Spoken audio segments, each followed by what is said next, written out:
Gracias, María Eugenia. Muchas gracias a todos por escogernos, que al final es una elección que espero que sea igual de satisfactoria al final de la charla que ahora al principio lo es para mí, ¿no? Y por invitarme a formar parte de este ciclo con otras dos grandísimas divulgadoras, que es una pena que Asturias esté no tan cerca como para venirse un martes es profeso a oírlas, ¿no? Como os contaba María Eugenia hace un momento, voy a hablaros de mujeres de ciencia y de carbón, un poco uniendo pues algunos de mis intereses, ¿no? Os decía también, uy, ya les estoy dando donde no era.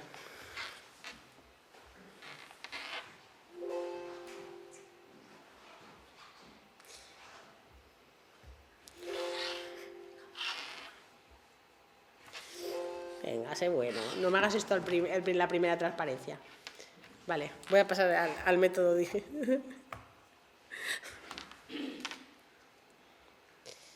A ver, si nos hacemos amigos, bien.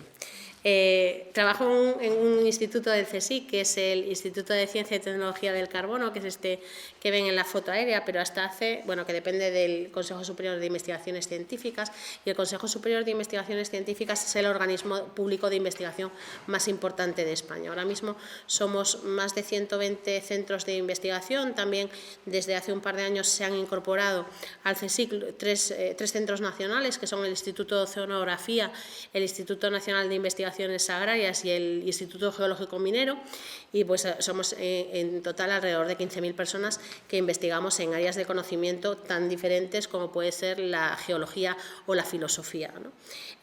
Bueno, esos son los números, y como os decía hace un momento, hasta el año 2020 el Instituto de Ciencia y Tecnología del Carbono se llamaba Instituto del Carbón o Instituto Nacional del Carbón, ¿no? Porque había sido fundado hace aproximadamente 75 años y su idea inicial era apoyar a la industria minera y la industria siderúrgica asturiana a poner en valor el carbón que se sacaban de las minas asturianas, pero bueno, un poco por extensión también de las minas de toda la península, ¿no? Con lo cual, hasta hace 4 días, nuestras líneas de investigación ya habían empezado a dirigirse no solo al carbón como piedra, sino también a materiales de carbono naturales o sintéticos, que tienen un amplio campo de aplicaciones, pero sobre todo están muy dirigidas en los últimos años al desarrollo y al estudio de tecnologías limpias para el uso del carbón, es decir, continuar produciendo energía a partir de carbón, que era el uso principal que dábamos a este mineral en España, pero contaminando lo menos posible. Y esa contaminación o esos análisis sobre el estudio de la contaminación había ido evolucionando con el paso de los años y con el avance de las legislaciones europeas y nacionales, pues desde las partículas a los óxidos de azufre y los óxidos de nitrógeno y más recientemente al CO2. En 2020... ya no solo porque carbón en el nombre de un instituto quedaba un poco antiguo, ¿no?, sino sobre todo porque las líneas que estábamos llevando a cabo ya no casaban tan bien con carbón, sino casaban más bien con carbono y con todos estos materiales que sabemos hacer dedicados y dirigidos principalmente a una aplicación concreta, materiales a medida. Cambiamos nuestro nombre, cambiamos el nombre a Ciencia y Tecnología del Carbono, manteniendo las siglas INCAR, porque sobre todo en Asturias era una marca bastante potente, ¿no? Todo el mundo nos conocía el Instituto del Carbón, el INCAR. Bueno, pues ahora siguen llamándonos muchas veces el Instituto del Carbón, vamos poco a poco pasando al Instituto del Carbono, pero seguimos siendo INCAR, ¿no?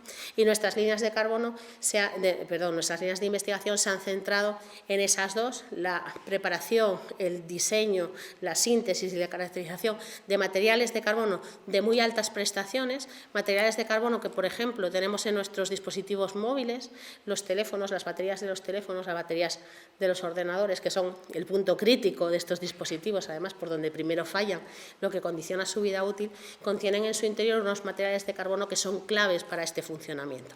Si conseguimos mejorar las condiciones de trabajo de estos materiales, pues conseguiremos mejorar la velocidad de carga, la duración de las baterías, el tiempo de carga y descarga, el número de ciclado de estos materiales y, en definitiva, conseguiremos mejorar todo el funcionamiento de estos dispositivos, ¿no? Y la otra línea es más tecnológica, más de procesos. Está dedicada a la descarbonización de procesos industriales. Cuando hablamos de usar carbón en esta época en la que todos los días nos bombardean noticias sobre el cambio climático y sobre las emisiones de CO2 y todas estas cosas, tenemos que tener en cuenta que todavía a nivel mundial el 87% de los combustibles que usamos son combustibles fósiles y que muchas de las tecnologías que seguimos usando están basadas en ellos. Y las tecnologías de descarbonización no solo sirven para el carbón, sino sirven también para los otros combustibles, y además hay algunos procesos industriales, como por ejemplo la producción de cemento, que al usar un material que tiene una piedra caliza, que tiene carbono en su interior, el propio proceso productivo va a producir CO2 y no lo podemos evitar. No lo podemos evitar pasándonos a energías limpias en ese caso, porque procede de la propia piedra, ¿vale? Con lo cual hay que buscar alguna alternativa para evitar que ese CO2 llegue a la atmósfera, y por eso nuestras investigaciones se han ido desviando, han ido pasando desde el sector meramente eléctrico hacia otros sectores industriales, ¿vale? Bueno, pero en realidad, aunque esto sea una presentación muy breve de lo que hacemos en mi centro, vengo a hablarles de las mujeres en la historia del carbón, de las mujeres en la ciencia y en el carbón. Y vamos a empezar precisamente con la parte no científica, solo con la parte histórica, ¿no? Porque una actividad tan relacionada con lo masculino como puede ser la minería, en realidad desde hace muchos años ha tenido también una ocupación femenina de esos espacios. Y esa ocupación femenina no solo la conocemos por la memoria oral, ¿no? que todavía conservamos, mujeres que nos pueden contar cómo en su juventud, generalmente hasta que se casaban, trabajaban en labores casi siempre externas de las minas, ¿no? Pero también la conocemos a través del arte.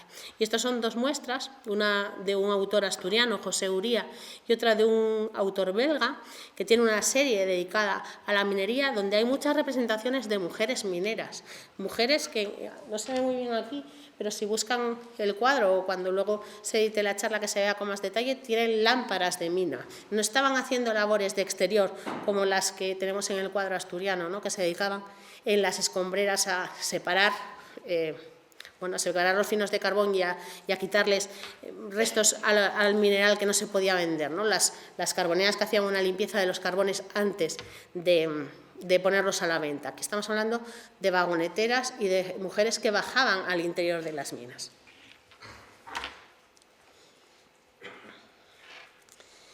Porque además, y lo sabemos también por la literatura, ¿no? En los últimos años ha habido un cierto boom por la literatura basada en estas historias de principios del siglo XX, tanto nacionales como el caso de Carboneras o el caso de Niños de Humo, Niños de Humo también es de Aitana Castaño.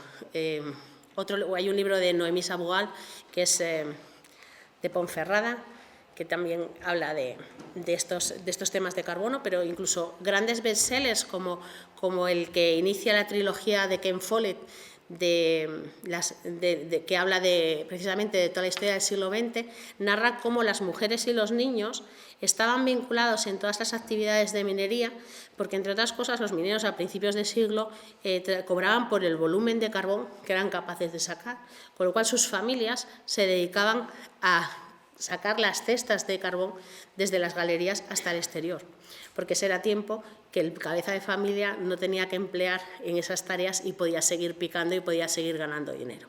Y sabemos también, a partir de los testimonios y de las evidencias que tenemos en la documentación, ¿no?, que aunque después de la Primera Guerra Mundial las guerras mundiales y el carbón siempre están muy vinculadas, ¿no? El periodo de guerras las mujeres siempre tuvieron más facilidades para realizar labores en la industria, ¿no? Labores fuera de sus casas, labores productivas. Cuando acabaron las guerras, la reincorporación de los hombres las devolvió al espacio al que debían pertenecer, ¿no? Pero en algunos casos ellas siguieron haciendo estas labores, generalmente de forma alegal. En la mayoría de los casos estaba prohibido que las mujeres bajasen a las minas, pero con la vista gorda que hacían los empresarios, muchas veces bajaban sustituyendo a sus maridos cuando estaban enfermos, ¿no? Y incluso hay casos documentados de mujeres que estuvieron durante más de 8 años picando carbón, a pesar de que en el contrato figuraba su marido, ¿no?, que era el que tenía el derecho a cobrarlo. Esto todo a principios de siglo. del siglo XX, a mediados después de la Guerra Civil, de una forma así, como les decía, un poco alegal, pero no fue hasta 1996 donde, después de haber llegado hasta el Tribunal Supremo y el Tribunal Constitucional, 4 mujeres consiguieron el derecho a entrar en las minas como trabajadoras de pleno derecho, ¿no? Esta es una de las imágenes de dos de aquellas mujeres, y en el campo de la historia del carbón casi el ciclo se cierra cuando en el año 2012 Teresa Mayada se convirtió en la primera presidenta de UNOSA, que era pues la empresa pública de Hulleras del Norte, ¿no? la más representativa en España y desde luego la más importante en Asturias. Estamos hablando de que, a pesar de toda esta mitificación de lo que es la minería, las mujeres estuvieron siempre ahí, ¿no?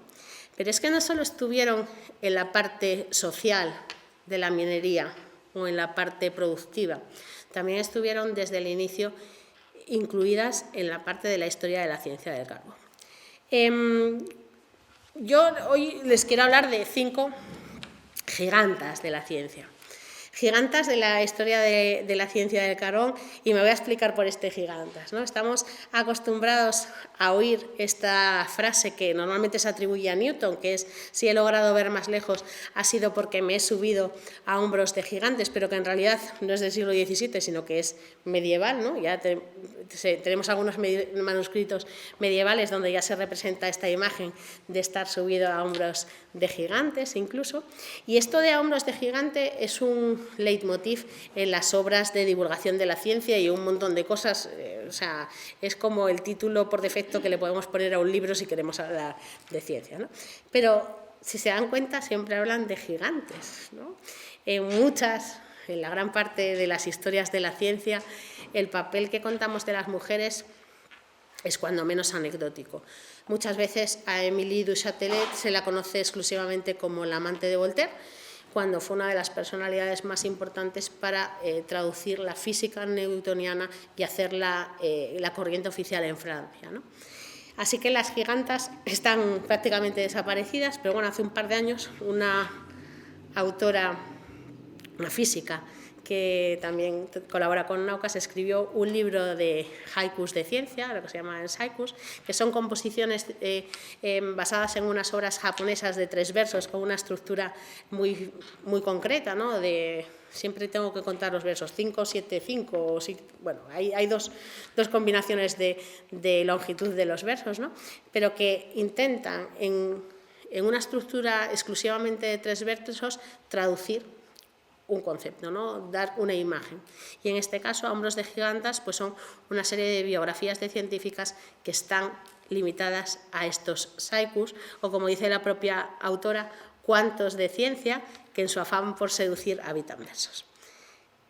Estas gigantas de la ciencia tienen también sus propios haikus, algunos de ellos están incluidos en este libro y algunos de los otros me los hizo Laura exclusivamente para que yo los pudiera contar cuando hablara de estas científicas. Así que quiero una vez más darle las gracias por ese detalle conmigo, ¿no? Así que vamos a hablar de estas gigantas y vamos a empezar cronológicamente. Por una geóloga, además, que bueno, siempre tenemos en el público gente que le gusta que hablemos de las geólogas, ¿no?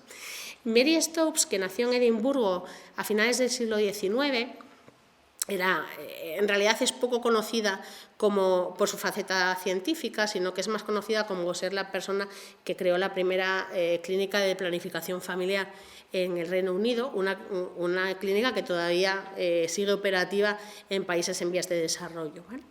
Ella se estudió geología y botánica, acabó su carrera en Londres en 1902 y después empezó una carrera científica muy poco típica para el momento y además bastante atípica para las mujeres, ¿no? Ya se fue a Alemania a hacer una tesis doctoral porque su interés en ese momento era el estudio de los fósiles de las plantas, ¿no? De fósiles botánicos. Cuando volvió a Inglaterra, convertida en el doctor más joven de toda Inglaterra, el doctora, ¿vale? se empezó a dar cuenta también de que esos fósiles botánicos que a ella le interesaban estaban asociados generalmente a vetas de carbón. Entonces hizo la vuelta, ¿no? Hizo el estudio inverso. En vez de ir a buscar fósiles directamente, empezó a buscar dónde había vetas de carbón que tenían las características parecidas a las que ella luego encontraba sus fósiles, ¿no? y empezó a buscarlas de una forma más sistemática. Otra de las cosas atípicas que hizo Mary Stopes fue que en 1907 consiguió una financiación de la Royal Society para pasar 18 meses investigando en Japón. Es una de las primeras investigadoras postdoctorales de la historia de la ciencia. Ahora lo vemos como muy habitual, ¿no? Los científicos o los investigadores en formación, una vez que leen su tesis doctoral, lo habitual es que se vayan al extranjero a pasar una etapa. Irse a Japón desde España es poco frecuente, poco frecuente que una mujer a principios del siglo XX se fuera sola a Japón 18 meses para investigar, pues era una anomalía completa, ¿no? Mary Stopes, además, es la autora de una de las primeras clasificaciones petrográficas del carbón. Ella se dio cuenta que cuando miramos las piedras de carbón al microscopio, a pesar de que las piedras de carbón nos parecen todas iguales, pues las piedras tienen su corazoncito y su interior y son un poco diferentes, ¿no? Y que entonces que cuando uno miraba esas piedras al microscopio se encontraba zonas de diferente color, como esa parte que ven a la derecha de la imagen, ¿no? Había unas zonas grises, unas zonas negras y unas zonas blancas. Y ella identificó estas zonas que se veían de distinto color en el microscopio, perdón, con el origen con las partes concretas de las plantas que habían dado lugar a ese carbón, ¿no? Ella a estas zonas las llamó macerales, de una forma doblemente poética, ¿no? Porque por un lado decía que pues al estar enterradas y con agua estas estructuras, estas ramas, estas hojas maceraban, en cierto modo, y porque además tenía una resonancia similar a la palabra mineral, y que igual que los minerales eran compuestos que aparecían en las rocas, pues que maceral eran los componentes primigenios de las rocas de carbón, ¿no? Estas son los tres principales macerales que nos interesan en el carbón, que son la inertinita, la vitrinita y la liptinita, y aparecen en distinta proporción en los distintos carbones. Y además esto, de nuevo, pues tiene un interés práctico, puesto que la proporción de estas distintas macerales va a condicionar, en cierto modo, la utilización final, ¿no?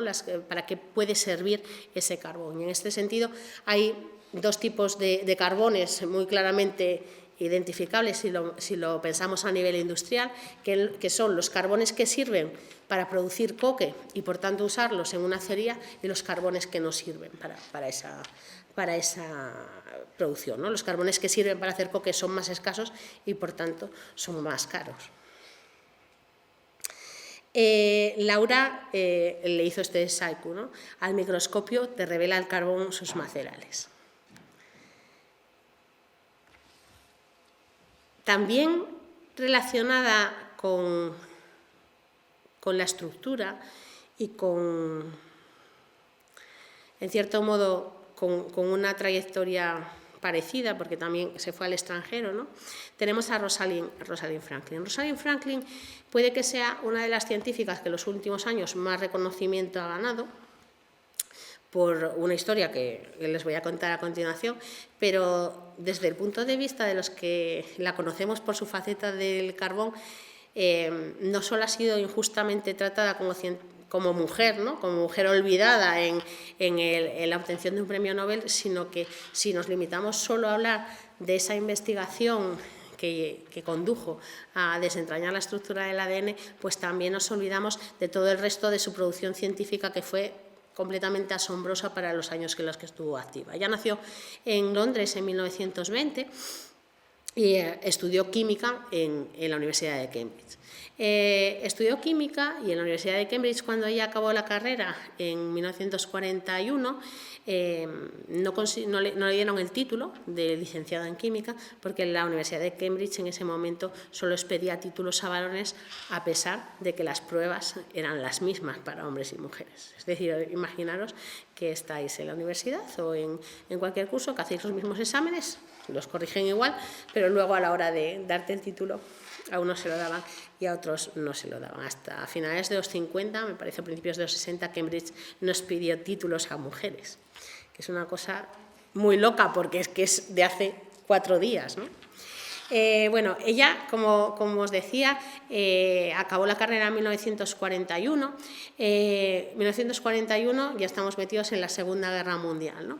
Y la Segunda Guerra Mundial, en ese momento ella tiene que tomar una decisión, ¿no? Si seguir trabajando, investigando, haciendo ciencia, que era lo que le apetecía, o trabajar para su país, para ayudar a ganar la guerra, ¿no? Pero en ese momento tiene la suerte de que una asociación que se había fundado hacía muy poquito tiempo, que se llamaba la Asociación Británica para el Uso del Carbón, la contrató.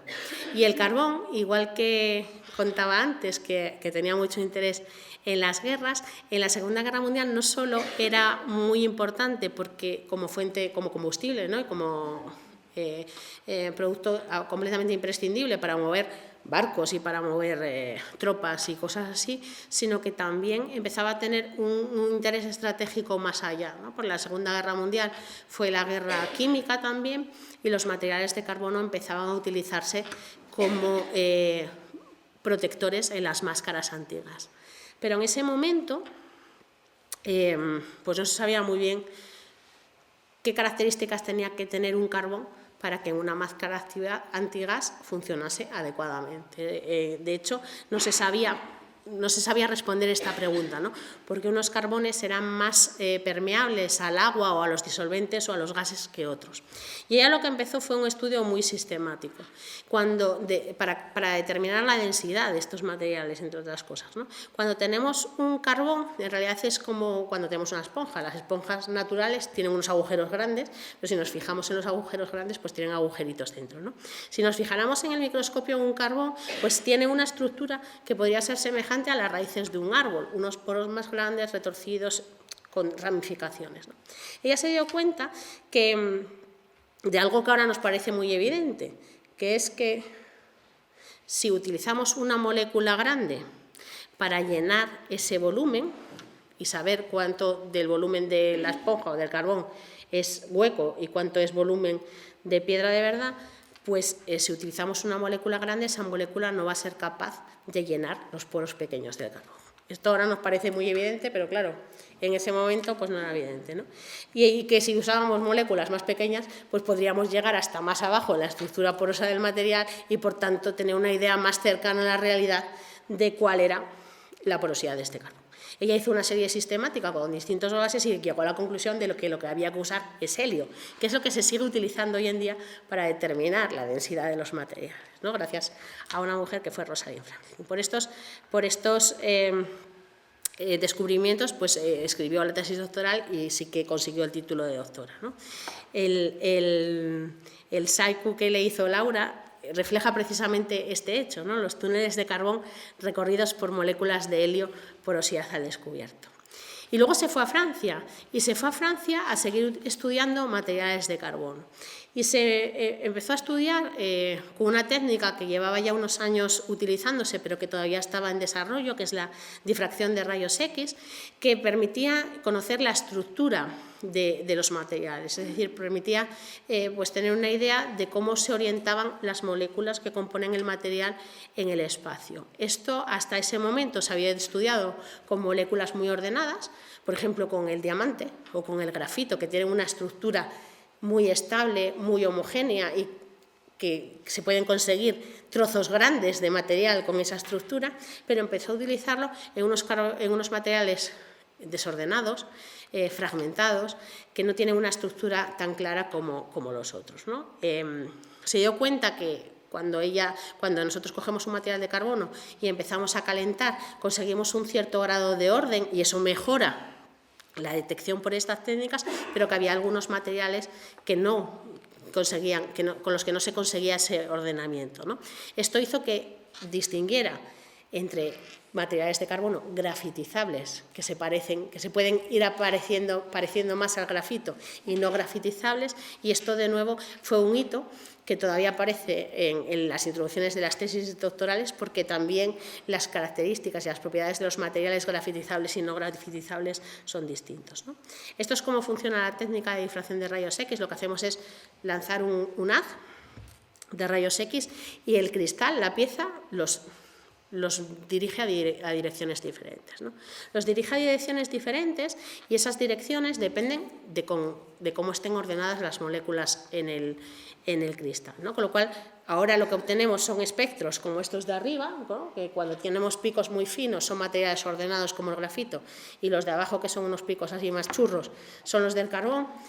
Ahora, con los picos churros podemos hacer cosas, pero cuando estaba Rosalind Franklin estudiando, lo que se quedaban era con estas imágenes en las que se medía la distancia entre las zonas de sombra y las zonas de luz, ¿no? Y a partir de esas medidas se determinaban qué planos había y cómo estaban orientadas las moléculas, si era una estructura cúbica, si era ortorrómbica, hexagonal, todas esas historias, ¿no?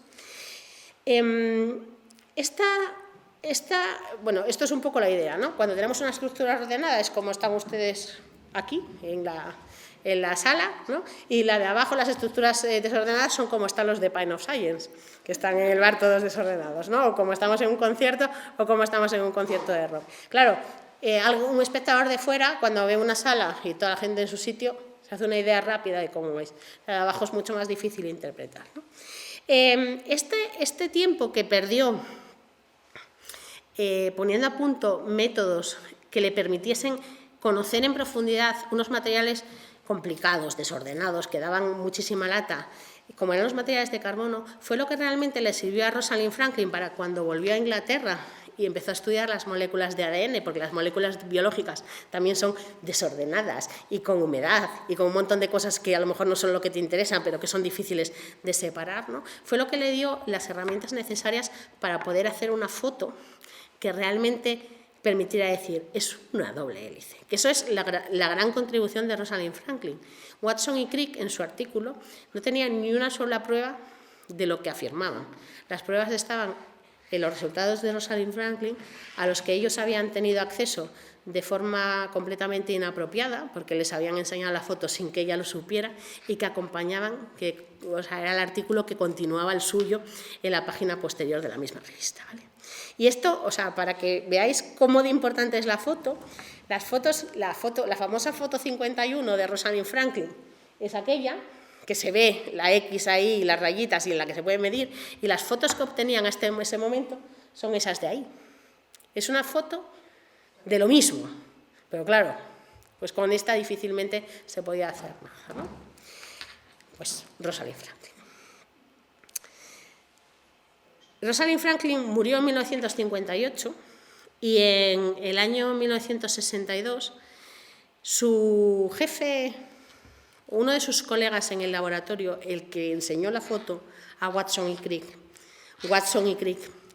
y otro consiguieron el premio Nobel de Química por el descubrimiento de la doble hélice, y Max Perut, que consiguió el de Física ese mismo año, también había tenido acceso a algunos resultados preliminares de Rosalind Franklin porque era supervisor de uno de los, del laboratorio donde ya estaba, ¿no? Y tenían un comité asesor que visitaba el centro donde ya estaba trabajando y que tenía acceso a los informes preliminares que se hacían.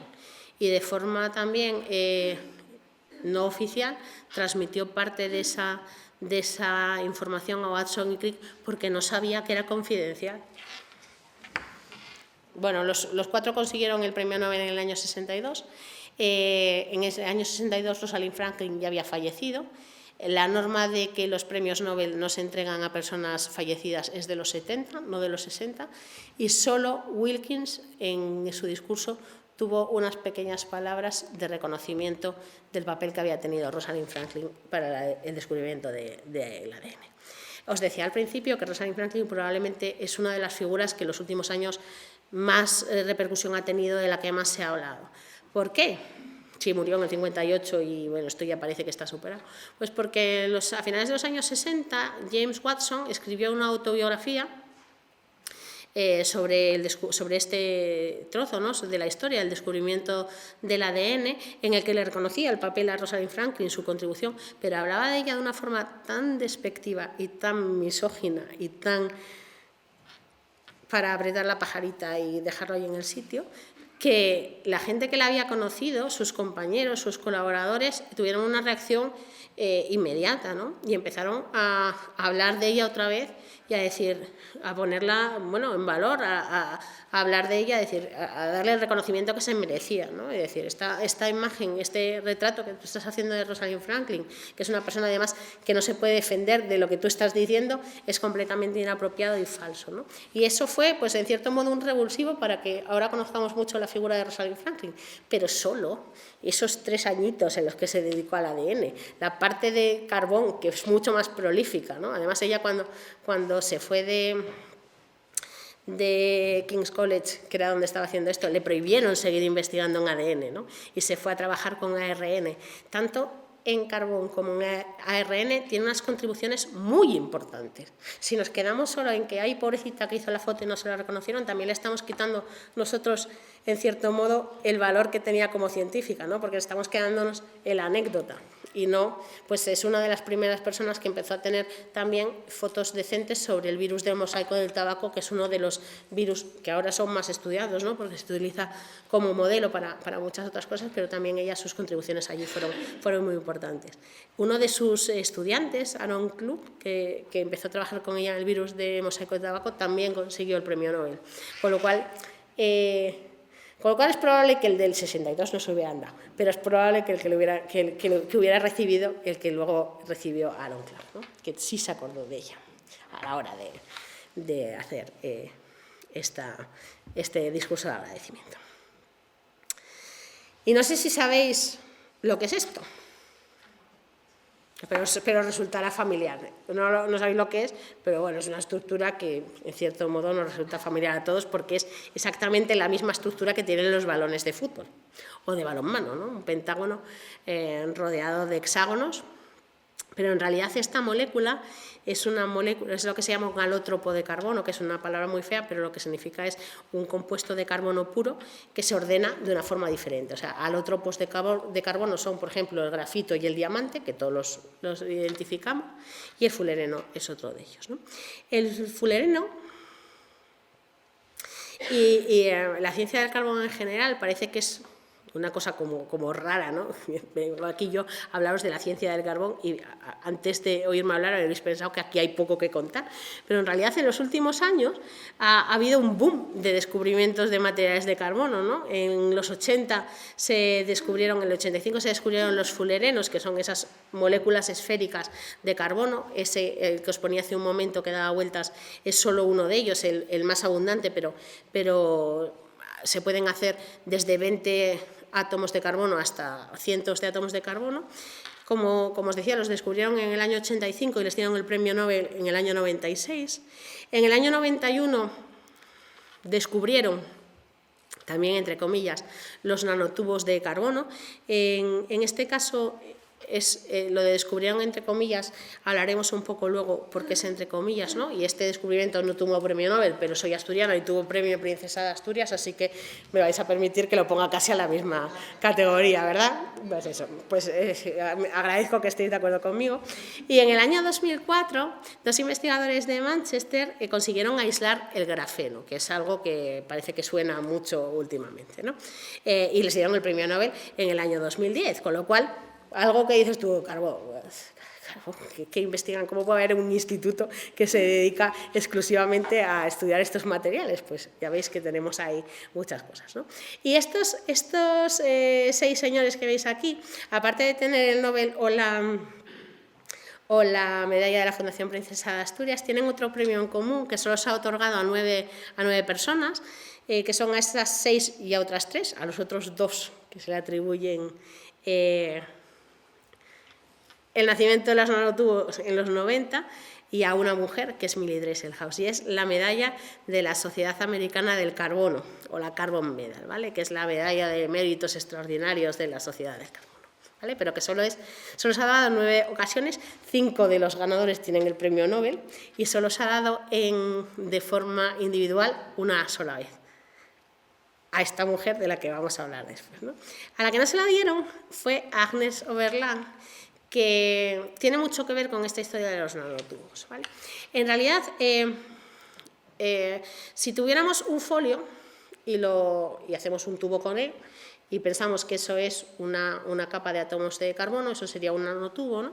Y sabemos que desde mediados de los 50 hay algunos autores que describen cosas que podrían ser nanotubos, ¿no? Porque además la línea entre los nanotubos y las fibras de carbono pues es un poco difusa, pero hasta que en los 70 no se pusieron los microscopios electrónicos en funcionamiento y pudimos empezar a ver con más detalle a tamaños más pequeños, pues era difícil saber si eso era un tubo que solo tenía una o muy poquitas capas de carbono enrolladas sobre sí mismas o si eran unas agrupaciones más grandes, ¿no? Pero si os fijáis aquí, esta foto que se ve abajo, que es de un microscopio electrónico, ya se ve que hay una estructura que es hueca y que hay una estructura que por la pinta que tiene ahí probablemente sea de unas poquitas capas de carbono, no se puede saber con esta imagen, ¿no? Pero desde luego es un tubo. Y esta imagen es del año 76. De la tesis de otro japonés, que es Morinobu Endo, que es este de abajo, y que era una tesis dirigida por una profesora francesa, que es Agnès Oberland, que tiene otro premio de la American Carbon Society, pero no es el premio de la Carbon Medal, ¿no? Desde el 76, que se estaba investigando por químicos y por investigadores de ciencia de materiales, hasta el 91 hubo un montón de publicaciones en las que se hablaba de estos materiales, ¿no? Sin embargo, a menudo se habla del descubrimiento de los nanotubos como el de Sumio Iijima en el año 91. ¿Por qué? Si ya se conocía, ¿no? Pues aquí la historia fue que Sumio Iijima era físico, no químico, y publicó estos resultados en una revista generalista, en Nature, y los publicó en un momento en el que la ciencia en general estaba preparada para el mundo nano y para las posibilidades de que esas diferencias de comportamiento que hay cuando tenemos un material a una escala macroscópica respecto a cómo se comporta cuando lo tenemos en una escala mucho más pequeña, pues la ciencia ya estaba preparada para abordarla, ¿no? Y por eso se pone ahí el 0, como el nacimiento de los nanotubos, pero en realidad es un nacimiento, bueno, bastante discutible, ¿no? Además, en ese momento no solo Iijima estaba trabajando con estos materiales, sino que otros investigadores de IBM estaban también con este tipo de materiales, y de hecho el año que le dieron a Iijima esa Carbon Medal se la dieron a otros 2 investigadores de IBM que estaban en el mismo trabajo, ¿no? Por eso, bueno, pues es el más conocido. Iijima y Endo tuvieron movidas enormes, sobre todo, claro, los 2 japoneses disputándose la paternidad de este material, ¿no? Pues hubo muchas polémicas asociadas a esto. Esto los nanotubos, pero poquito antes ya se habían empezado a estudiar los fullerenos, ¿no? Y en todas estas materiales, tanto en los fullerenos como en los nanotubos como en el grafeno, hay un nombre que aparece siempre en algún momento o en otro, que es el de Mildred Dresselhaus o Mildred Dresselhaus. Mildred Dresselhaus nació en 1930 en Estados Unidos y era física. Y bueno, tiene una vida apasionante, yo la conté en un Naucas en 10 minutos, pero es de las que merece la pena dedicarle casi 1 hora entera. Voy a intentar sintetizar y contar lo más importante, ¿no? Mildred Dresselhaus, además, es que es una vida fascinante, ¿no? Empezó a tocar el violín con 4 años, consiguió una beca para tener un profesor de violín, y al atravesar todo Nueva York para ir a sus clases de violín empezó a darse cuenta de que había otros niños que aprendían cosas distintas en la escuela, que tenían ambiciones diferentes, que querían tener profesiones en el futuro completamente distintas a lo que ella veía alrededor, ¿no? Y se dio cuenta muy pronto que ella quería tener todas esas opciones. Entonces ella estudiaba en un colegio del Bronx y se enteró que había una escuela para niñas que era gratuita, que permitía luego el acceso a una universidad vinculada a esa escuela, pero que entraban poquísimas niñas cada año, ¿no? Pues se puede imaginar una ciudad como Nueva York en los años 30, pues la capacidad de la escuela sería la que fuera, pero la cantidad de niñas que había era enorme, ¿no? En su colegio le dijeron que no merecía la pena que intentase hacer las pruebas de acceso porque jamás ninguna niña de su colegio lo había conseguido, pero ella aún así decidió prepararlo, lo preparó por su cuenta, escribió al colegio pidiendo exámenes de años anteriores, los preparó, pasó la prueba, estudió allí y acabaría en los años, pues a mediados de los años 40 estudiando en el Hunter's College de Nueva York. En los años 40, incluso las mujeres que iban a la universidad en los Estados Unidos, sus posibilidades de futuro eran bastante limitadas. Podían ser maestras, podían ser enfermeras, podían ser secretarias y ya. Pero cuando ya estaba en la universidad tuvo la suerte también de que pasara por allí durante solo un semestre, pero fue su profesora de física, otra mujer que acabaría ganando un premio Nobel, ¿no?, de física, que se llamaba Rosalind Yalow, y que la convenció de que tenía que intentar dedicarse a, bueno, que ser maestra estaba muy bien, pero que si se le daba la física como se le daba y tenía interés, pues que podía intentarlo, ¿no?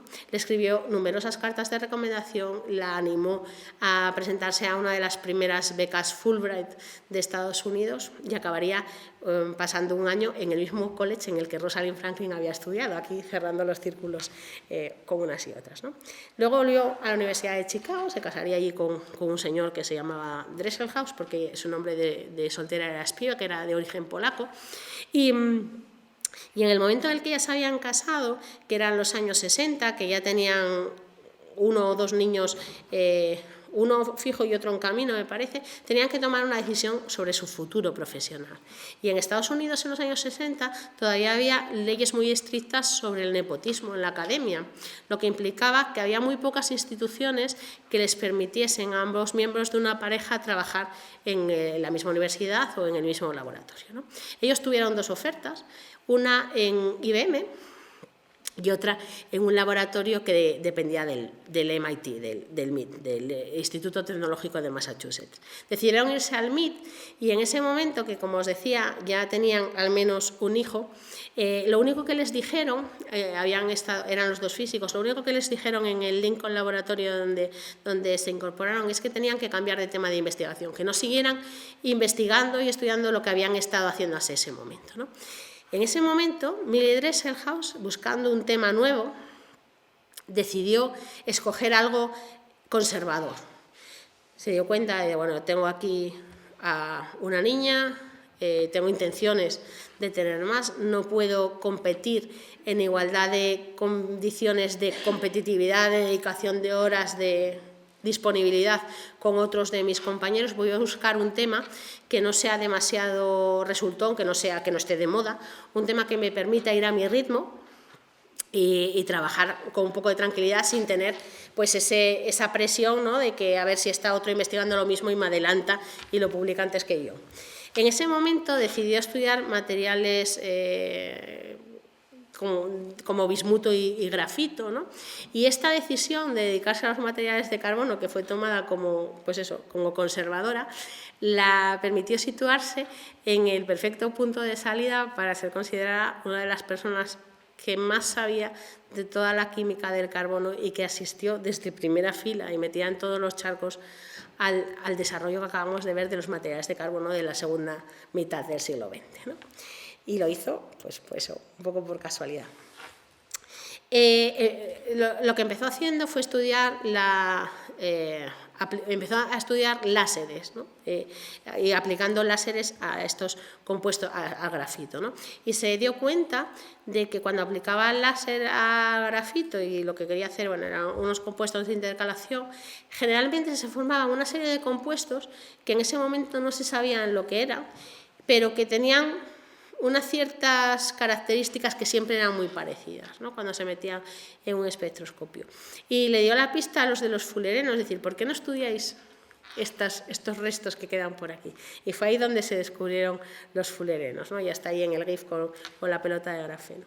Cuando en alguna de las conferencias, los fullerenos en realidad, cuando se hacen crecer, pierden esa forma esférica y empiezan como a ovalarse un poco, ¿no? Entonces, de forma teórica,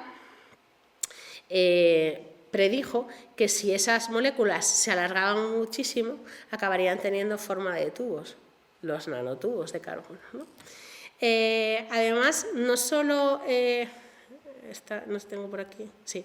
No solo predijo eso, la existencia de los propios nanotubos, sino que predijo también que en función de cómo se enrollasen, es decir, si nosotros cogemos un folio y juntamos esquina con esquina, nos quedaría la estructura de arriba, pero si lo desplazamos un poco la esquina, ya nos quedaría bueno, pues como veis aquí, pues esto tiene uy, no. En vez de quedarnos los hexágonos en horizontal, quedarían desplazados, ¿no? Y que eso iba a ser suficiente como para que cambiasen las características del material, que unos fueran metálicos, que tuvieran un comportamiento de metales y otro de semiconductor. Esto también fue bastante discutido en su momento, no creían que esos estudios teóricos estuviesen bien hechos, pero luego se comprobó que efectivamente pasaba eso, ¿no? Que en función de cómo se enrollasen los nanotubos, su comportamiento era diferente. Y esto que veis aquí, que está haciendo así, es porque en el grafeno, el descubrimiento original del grafeno es una cosa muy curiosa, porque Game, que era el investigador que lideraba el laboratorio, tenía la teoría de que la ciencia, ya que no estaba bien pagada, por lo menos tenía que ser divertida, y entonces los viernes tenía la costumbre de coger a su grupo y llevárselos a un pub, a tomar algo y proponer soluciones raras, un poco inesperadas, un poco de sujétame el cubata, un poco de a ver qué pasa si hacemos esto, ¿no?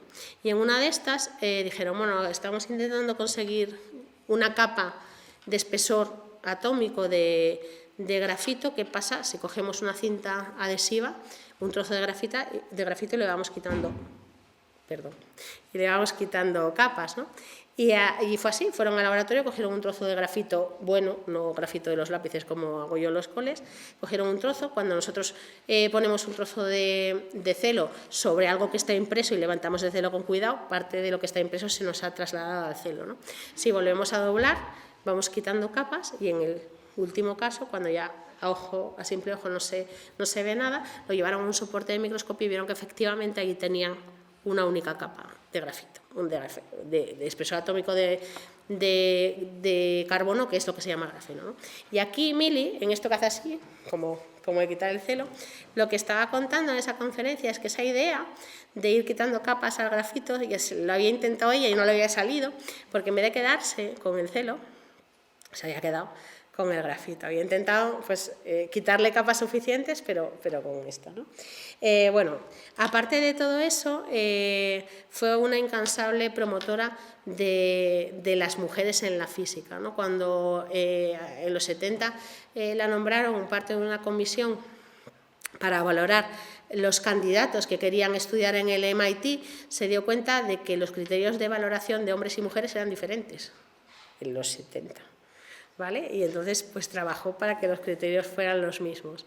Hicieron un estudio en las universidades de Estados Unidos porque bueno, la física es una de las áreas de la ciencia en la que las mujeres están más infrarrepresentadas, ¿no? Pero sin embargo en Estados Unidos estaban observando que había algunos sitios donde la tendencia era como la del resto del país, pero que había algunos sitios donde las mujeres parecía que estaban más a gusto, que les resultaba más atractivo, ¿no? Entonces se pusieron a estudiar las condiciones que había en esos laboratorios y por qué las mujeres iban a esos laboratorios y no a otros. Y bueno, entre muchas de las cosas que se dieron cuenta es que en esos laboratorios solía haber baños para mujeres. Y esto que parece muy raro, es más común de lo que parece, porque yo empecé la tesis en el año 99, en el INCAR, y en el año 99, que había un 40% de mujeres en el instituto, en la zona de laboratorios solo había baños de chicos. Los baños de chicas estaban solo en la zona de administración, ¿vale? principios de los 2000 estamos hablando, ¿no? Hace años que esa batalla la ganamos, pero nos costó, porque decía, pero ¿qué más os da ir al otro lado? ¿Y qué más te da a ti que de las 3 plantas uno se ponga para chicas? Pues era un problema. Subir una planta, para ellos en ese momento, o bajar una planta era un problema, pero para nosotros desplazarnos al otro extremo del edificio, cuando éramos mayoría en los laboratorios, ¿ya?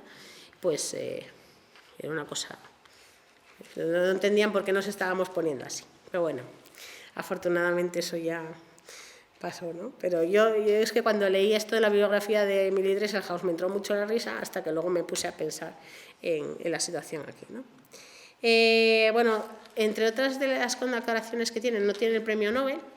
De hecho, cuando le dieron a Gamy Novoselov el premio Nobel por el grafeno, mucha gente se quedó extrañada que no se lo hubieran dado a ella también, pero sí que tiene el premio Kavli, por ejemplo, de nanociencia, que es de importe, por ejemplo, es 3 veces lo del Nobel, o sea que tampoco, si hay que escoger solo uno, no tiene pues a lo mejor el reconocimiento social del Nobel, pero bueno, en fin. De todas formas, yo debo ser muy cutre porque 3 millones de dólares no los donaría, pero ella los donó para...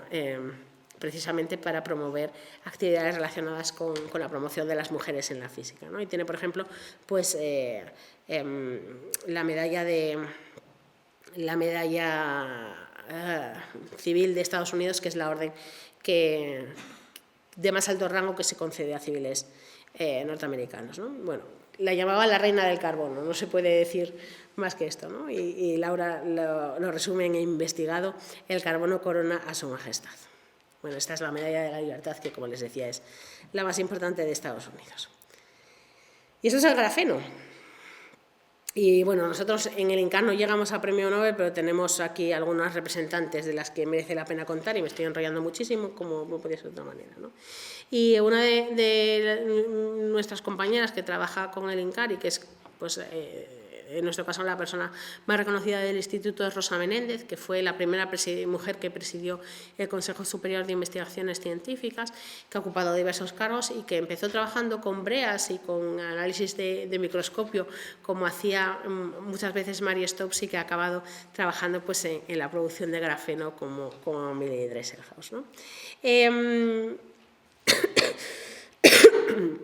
Estas son mis compañeras del INCAR, para que veáis que hay muchas más gigantillas en proceso de elaboración. Y quería hablaros un poquitín, y Marta, porfa, si me haces una foto para subir al proyecto europeo, que luego estas cosas siempre quieren que hagamos propaganda de estas cosas, ¿no?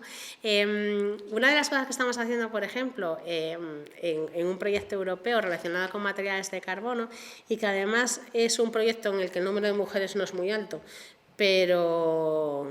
Bueno, y somos muchas españolas, ¿no? Porque es verdad que en España la situación de la mujer, comparada con el resto de Europa y con el resto del mundo, no es en absoluto mala. Es este proyecto que se llama Masterboost. Lo que estamos haciendo aquí es, la idea es desarrollar un tanque para un vehículo, ¿no?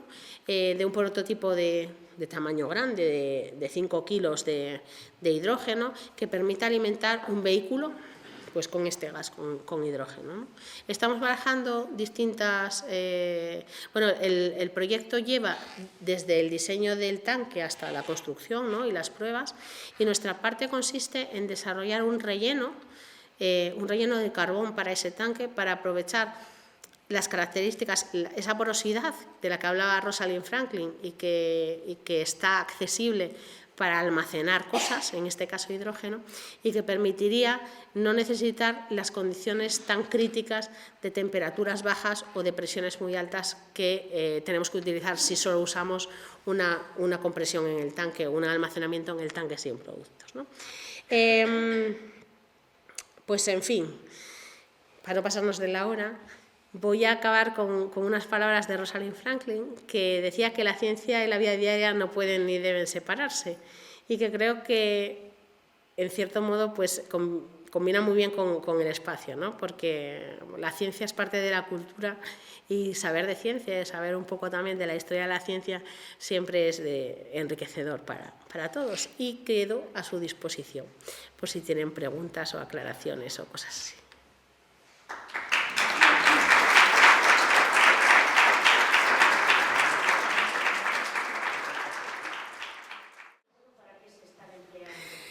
Bueno, es una pregunta muy bien traída, porque se están utilizando para cosas en las que probablemente no hagan falta, pero en fin. En el caso de los materiales de carbono, vivimos un boom con los fulerenos y con los nanotubos que iban a servir para todos, y eso no nos enseñó mucho, porque cuando descubrieron el grafeno y empezaron a producirlo, las expectativas que se han puesto sobre el grafeno también han sido espectaculares, ¿no? En el caso de los nanotubos y de los fulerenos, las expectativas no se han cumplido en gran medida. Se están utilizando, pero se están utilizando para aplicaciones en que en la mayor parte de los casos con materiales de carbono clásicos se podían haber tirado. Sí que hay algunas aplicaciones de diagnóstico de imagen, de encapsulamiento. Claro, los fulerenos, por ejemplo, o los nanotubos, ¿no?, son huecos por dentro. Entonces, si nosotros conseguimos abrir un extremo, que sabemos hacerlo, meter algo dentro y llevarlo hacia donde queramos y ahí volver a abrirlo, pues en teoría son materiales que pueden ser óptimos, por ejemplo, para el transporte de fármacos y que luego se liberen en los lugares concretos. Podría ser, por ejemplo, el caso de los tratamientos contra el cáncer, ¿no?, que pudiesen llevar fármacos que hasta las células cancerosas y que se liberasen allí. Hay otros materiales que se están intentando aplicar la misma estrategia. Por ejemplo, materiales de sílice o materiales mesoporosos en general. Los nanotubos, o gran parte de lo que... Bueno, sí, las aplicaciones de ambos tipos de materiales son muy parecidas, las de nanotubos y las de fulerenos. Para lo que se están usando en realidad generalmente son para lo mismo que las fibras, para aplicaciones de refuerzo. Al ser materiales, los materiales de carbono son materiales muy ligeros, pero son materiales muy resistentes, y esto hace que cosas en las que necesitemos que sean eso, que no aumenten el peso, muchos equipamientos deportivos, frenos de alta competición, algunos componentes de automóvil, por ejemplo, pues son mucho más ligeros cuando parte del metal se sustituye por fibras de carbono, y a la vez conseguimos reducir el peso y por tanto el consumo de estos vehículos, ¿no? Pero en la mayor parte de los casos el tamaño nano ahí, que es lo que sería interesante, no tiene una influencia real. Las expectativas de grafeno sí que parece que están más fundadas, ¿vale? Pero en el caso del grafeno, por ejemplo, se está haciendo muchísima investigación. En el problema del grafeno, las propiedades que tiene sí que están muy bien estudiadas. El problema es conseguir las láminas lo suficientemente grandes y sin defectos que necesitamos para que estas aplicaciones sean viables. Y ahí hay muchas empresas metidas y conocemos menos sobre cuáles son los avances que están consiguiendo ellas, porque los investigadores lo publican o lo patentan, pero al final las patentes son públicas, ¿no? Tú no puedes usar lo que está puesto, pero sabes lo que hay. Pero normalmente las empresas lo protegen de otra manera para que nadie pueda... Bueno, y avanzar en la misma dirección. Bueno, robarlo, o sea, la protección de los robos sí que está, si tú lo patentas no pueden hacer el mismo procedimiento, ¿no? Pero puedes dar pistas suficientes como para que alguien vaya por el mismo camino. Y en ese caso, yo te digo, la investigación que se está haciendo en empresas está muy protegida y sabemos muy poco. Nos enteraremos probablemente cuando se ponga el primer producto en el mercado. Los colchones de grafeno no tienen ningún sentido, los que venden por ahí estas cosas. Las vacunas no tienen grafeno y las mascarillas tampoco. Por si acaso. Pues el grafeno es ligero, resistente, 200 veces más conductor que el cobre, transparente. Entonces las aplicaciones que se esperan son todas estas pantallas flexibles, integradas, y dispositivos, lo que se llaman wearables, ¿no? Dispositivos que van implantados en la ropa y que son capaces de medir todas tus constantes, incluso avisar si te da un pachungo y necesitas atención, esto, ¿no? O todas estas cosas, sí. Va por ahí, ¿no? Los sensores basados en estos dispositivos también. Lo que he puesto, nosotros... Mira, en materiales de carbono nosotros lo que estamos haciendo ahora mismo son unos carbones que los sintetizamos a partir de cáscara de pistacho. Esto de usar residuos de biomasa para la fabricación de carbones tampoco es original, o sea, llevamos haciéndolo años, se ha usado hueso de aceituna, hueso de cereza, cáscara de coco, eso es lo habitual, ¿vale? El problema normalmente con estos residuos de biomasa es que los procesos convencionales pues te dan unos materiales que para cosas así brutas en el sentido de que para una cosa en la que no te preocupa mucho el volumen o que quieres depurar un agua, pues si es un poco peor el carbón pones un poco más y ya está, ¿no? Te da lo mismo tener una columna de 1 metro cúbico que de 2. Pero cuando estamos hablando de aplicaciones, por ejemplo, en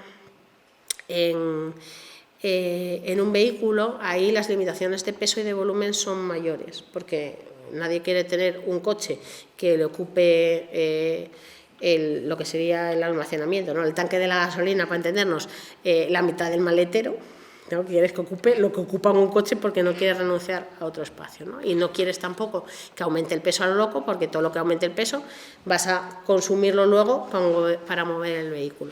Y nosotros estamos haciendo estos carbones con cáscara de pistacho por 2 motivos. Uno, porque el pistacho es uno de los cultivos de frutos secos más resistentes a la sequía, con lo cual la producción de pistacho en España está aumentando muchísimo. La cáscara es un residuo, ¿no? Y todo lo que podamos incluir dentro de una economía circular pues va a ser bueno per se. Y hemos desarrollado un proceso que nos permite conseguir a partir de esta cáscara de pistacho materiales de una superficie extraordinariamente alta. Estamos hablando de que cuando tenemos un carbón activado normal, estos de cáscara de coco, pues andamos por 1500 metros cuadrados por gramo, que es la superficie, ¿no? Lo que dicen siempre es que en una cucharadita de café tienes la superficie de un campo de fútbol.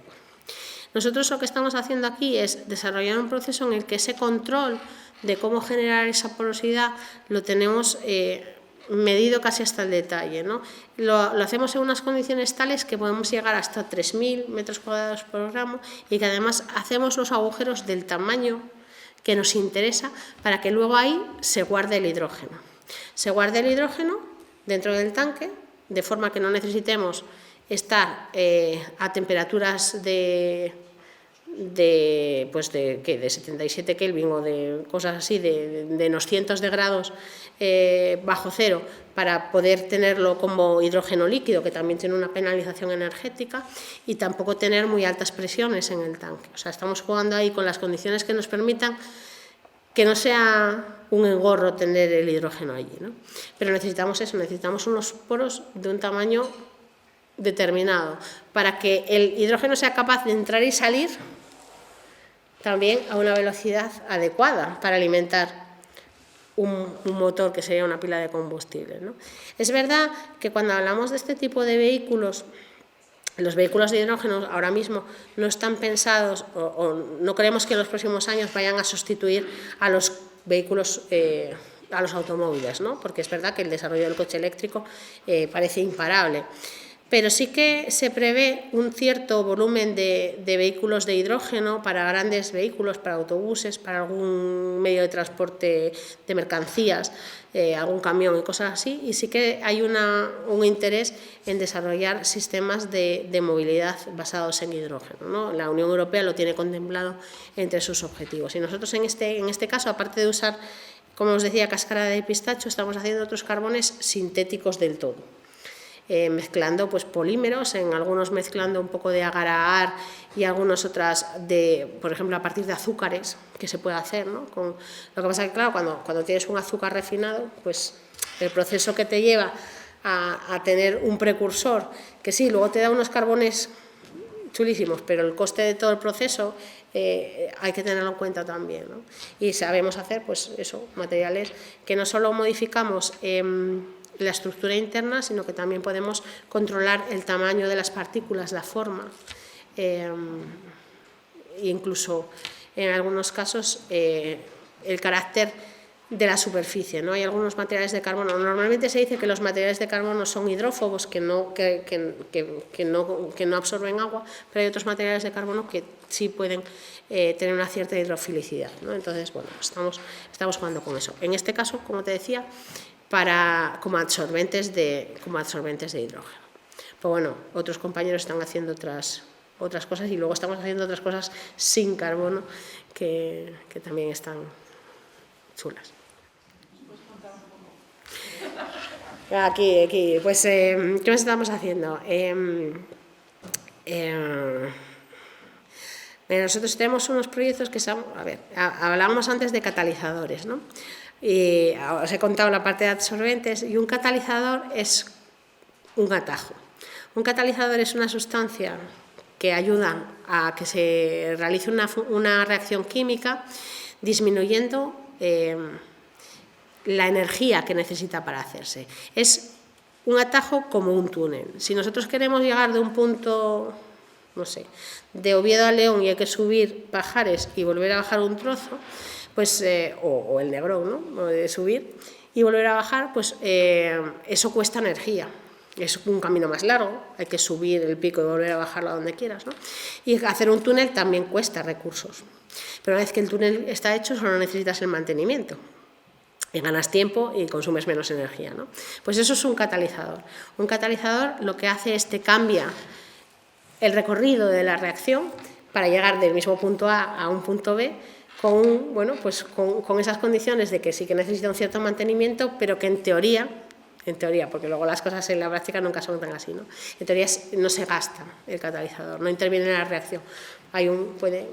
Tiene ahí un sitio donde ocurren las cosas, pero cuando acaba la reacción deberíamos sacar el catalizador y tenerlo en perfectas condiciones para funcionar la vez siguiente, ¿no? Pero bueno, luego pasa como los túneles, que hay que hacer mantenimiento, pues hay que limpiarle cosas que se le quedan pegadas y en algunos casos pues yo qué sé, o sea, en algunos casos se estropean del todo, ¿no? Pero como concepto no. Lo que estamos usando, por ejemplo, son catalizadores para eliminar contaminantes de agua utilizando la luz. Bueno, no sé, cuando el COVID ¿os acordáis que vendían lámparas de luz ultravioleta para eliminar, para desinfectar cosas también, ¿no? La luz tiene capacidad para realizar algunas reacciones.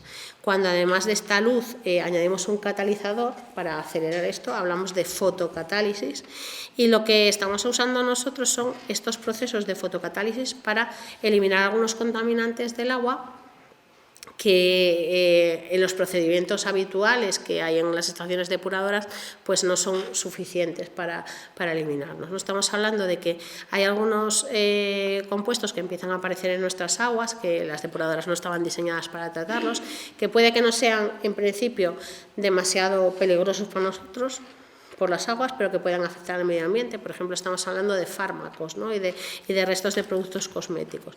Pues la cantidad de lorazepam que puede aparecer en las aguas, pues igual no es peligrosa para nosotros, pero los peces pueden ser muy felices. Y entonces, si entra en la cadena, también empieza a ser un problema, ¿no? Esos contaminantes, que son contaminantes emergentes, que todavía, claro, nuestros métodos de detección también han mejorado muchísimo y ahora somos capaces de ver en el agua cosas que hace 20 años decimos no las sabía o no éramos capaces de medirlas, ¿no?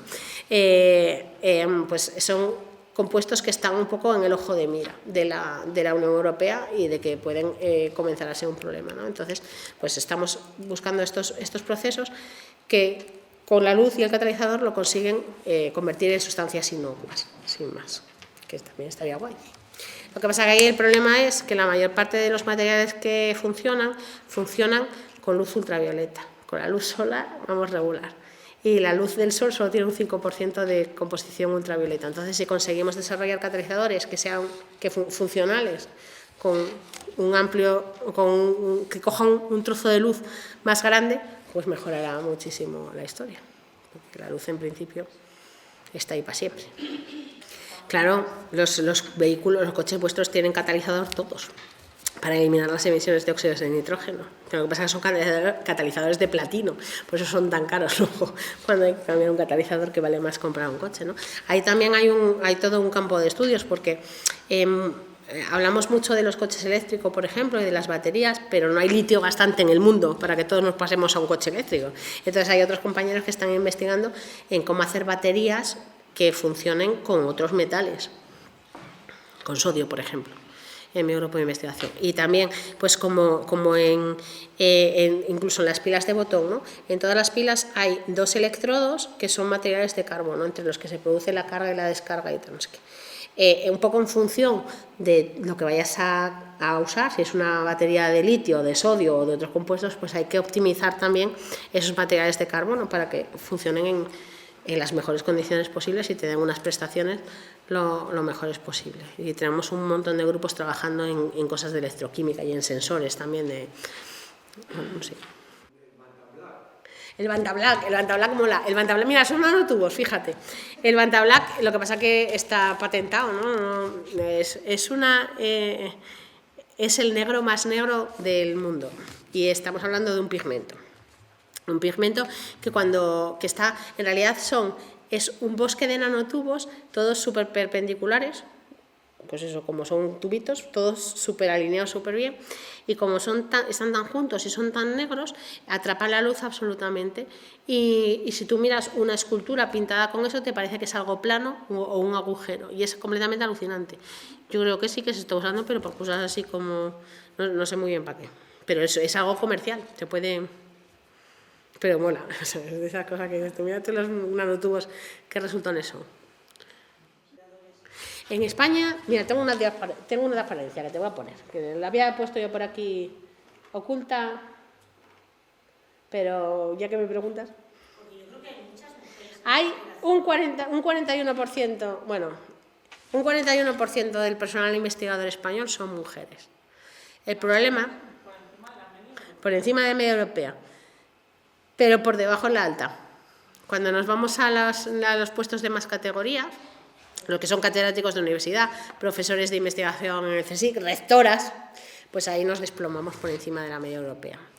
Pero no es una cuestión de tiempo, porque hace más de 25 años que hay más licenciadas que licenciados, y lo que estamos viendo es que los números de las promociones, o sea, el número de mujeres que asciende es menor que el cuerpo del que pueden ascender, ¿no? O sea, que no es que, a ver, esto tenía, hace 20 años se podía sostener que, bueno, que ya llegaríamos, pero hay algo más que el tiempo que está dificultando el acceso a las mujeres en los puestos de responsabilidad.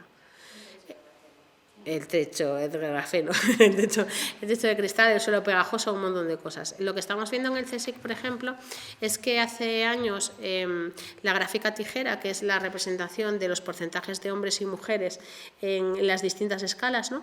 Pues hace unos años el punto donde se empezaban a separar hombres y mujeres estaba pues alrededor del inicio de la estabilización de la carrera de investigadora, es decir, en el punto donde consigues un puesto fijo, y ahora, a partir de ahí, había más hombres, ¿no? Pero hasta ahí había más mujeres. Pero ahora vamos a peor en algunos casos, porque hay menos mujeres incluso al principio. Y esto es un problema, porque yo esto normalmente lo pongo con un dibujo de una caja de pinturas, ¿no? Cuando nosotros tenemos un problema de ciencia y queremos resolver un problema de ciencia, es como cuando queremos diseñar en una ciudad las mejores rutas de autobús disponibles. Y si solo preguntamos a las madres con hijos en edad escolar, pues el diseño de las rutas de autobuses que van a poner no van a coincidir con si preguntamos a los jubilados que no tienen nietos, que no tienen que llevar a sus nietos, o que no tienen nietos que no los tienen que llevar al colegio. Entonces, si preguntamos solo a uno de esos grupos, o preguntamos o hacemos la ciencia con grupos muy homogéneos de personas, como ha pasado hasta ahora mismo, pues las respuestas que vamos a tener van a ser peores que si usamos toda la caja de pinturas, una de estas cajas maravillosas de 200 colores con toda la gama de amarillos habidas y por haber, ¿no? Pues vamos a conseguir muchísimos más matices y vamos a hacer preguntas diferentes y vamos a abordar la ciencia de formas diferentes. Y esto no es una cuestión solo de que haya hombres y mujeres, sino que tiene que haber personas de distintas edades, con diferentes procedencias, equipos multidisciplinares, porque las respuestas van a ser mejores. Y ese es el problema de la escasa presencia femenina ahora mismo también en los primeros estadios de la carrera de investigador. Claro, eso pasa en todo, ¿no? Es que nos han hecho las preguntas. En la píldora anticonceptiva masculina se desechó por los efectos secundarios, pero los efectos secundarios eran muchísimo menores que los de las píldoras femeninas, que no se han desechado, ¿no? Pasa también... es verdad que el campo de la salud es uno de los que más casos se han dado, ¿no? La historia de que los síntomas de los infartos de las mujeres son diferentes a los síntomas de los infartos que conocemos todos por las películas, que es el dolor del brazo y todas estas cosas, pues las mujeres no evolucionamos así. Eso hace que normalmente cuando a una mujer le da un infarto, el facultativo que la atiende tarde más en detectar que lo que está pasando es que es un infarto, y entonces hay más riesgo de fallecer en los infartos de mujeres que los hombres, ¿no? Pasaba, por ejemplo, con el diseño de los dummies para los coches, que ahí, de nuevo, decimos hombres y mujeres. El estereotipo era un varón de 1,80 centímetros y 80 kilos de pesos. No les voy a pedir que se pongan de pie, a ver cuántos cumplimos ese requisito ya, independientemente de que tengamos la cadera más ancha o no, pero claro, es que no es un modelo representativo, pero es que hasta los años 90 no se hizo un muñeco para embarazadas y los niños tampoco estaban protegidos. Entonces, o sea, quiere decir que es un problema generalizado. En las ciudades hay muchos estudios ahora que se están haciendo sobre por dónde corren hombres y mujeres, y corren por sitios distintos. Hay muchos estudios también que hablan sobre esto del diseño de autobuses, ¿no? Que muchas veces se priorizan las líneas de autobuses que van hacia los trabajos y se quedan de forma secundaria las líneas de autobuses que permiten a las mujeres generalmente pues acudir a hacer la compra o a llevar a los niños al colegio o a visitar a familias, porque entonces todo pasa o sea, está pensado solo para ir a trabajar y volver a trabajar, ¿no? Entonces, pues todas estas cosas, yo qué sé, los que tengáis niños o nietos o lo que sea, y cuando os disteis cuenta que las aceras son completamente inaccesibles, cuando tuvimos que llevar un carrito de bebé, que dices tú, pues vamos a ver esto qué es, o una silla de ruedas, ¿no? Pues hasta que no estás allí o hasta que alguien no dice, oye, es que esto por aquí no se puede subir. Claro, pero es que si la vista es de todos funcionales de la misma manera, pues los problemas van a ser completamente distintos, ¿no? ¿Por qué la gente no corre por este sitio si es precioso para correr? Pues porque no hay farolas ni autobuses para subirse. Pues, ¿no? Entonces hay que tener todas esas visiones, ¿no? Yo creo que vamos avanzando, pero todavía queda mucho camino, queda mucho camino. Pero bueno, también está bien saber que ni tan mal respecto al resto de Europa. Luego hay muchas cosas, ¿no? Porque en estas cuando a veces se habla de fomentar, a mí lo de fomentar las vocaciones no me gusta mucho, porque de pequeña cantábamos aquello de quisiera saber mi vocación soltera, casada, viuda, monja o enamorada, y allí no, de científicas, de profesoras, de ingenieras y tal, no sabía nada, ¿no? Entonces a mí esto de vocación no me mola mucho. Pero muchas veces hablamos de que las niñas son libres para escoger lo que quieren ser de mayores, y no es verdad, porque estamos desde pequeños irradiando un montón de información muy contradictoria sobre ellas, ¿no?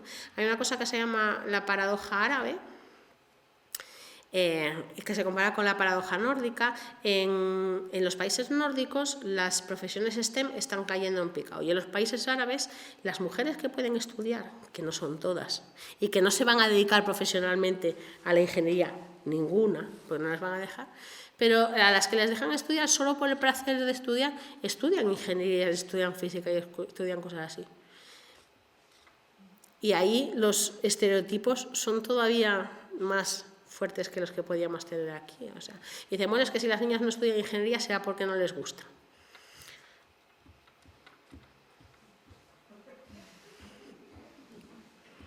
O porque no, o porque has hecho que no les gustara desde el principio, porque no sé. Bueno, es dificilísimo, ¿eh? Es dificilísimo. Yo, bueno, iba a decir afortunadamente, pero tengo 2 niños, ¿no? Pero lo veo a veces y esto, jolín. A los 6 años las niñas empiezan a pensar que los niños son más listos y ellas más trabajadoras. Así que no le digáis a vuestras niñas cercanas qué guapa eres y qué lista eres. Bueno, luego sí queréis decir qué lista y qué guapa eres. Bueno, pero qué lista. Y qué trabajadora. El trabajo está sobrevalorado. A vosotros. Me cortas por favor del final y todo el trabajo está sobrevalorado.